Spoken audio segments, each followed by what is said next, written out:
Good morning, children. Children, in front of you, can you see few things placed? Yes. Now you have to name them. Okay, shall we start? Cap, C-A-P, cap. Can, C-A-N, can. Cat, C-A-T, cat. Pad, P-A-D, pad. Bat, B-A-T, bat. Pan, P-A-N, pan. Very good. Now you have named all these things which are in front of you. Yes or no? You know the names of all these things. But when you want to talk about these things, how will you say?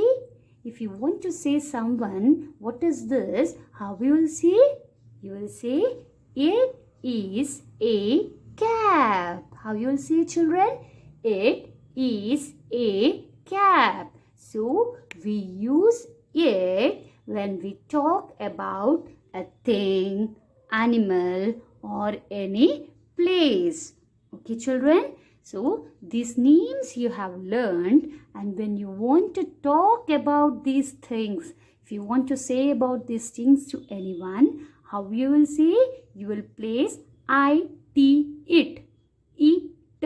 it, it in front of the name of these objects, and you will say, for example, it is a cap. What you will say?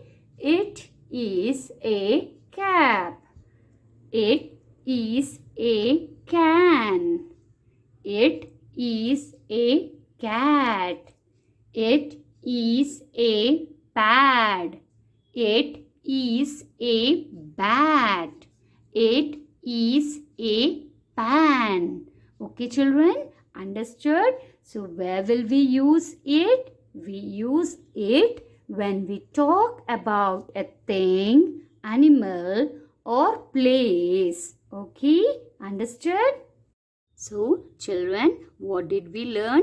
It is used when we talk about a thing, animal, or place. Example, it, is a bat, bat. It is a bat. It is a bat. Okay, children. The next one. Is a cap, cap. Next. Is a cat, cat. It is a cat. It is a cat. Next one. Is a pad, pad. It is a pad. It is a pad. Next one, children. It is a can. It is a can. It is a can. The last one is, it is a pan. It is a pan. What you will say? It is a pan. Okay, children, understood all the words? It is a bat. It is a cap. It is a cat. It is a pad. It is a can. It is a pan. Okay, very good.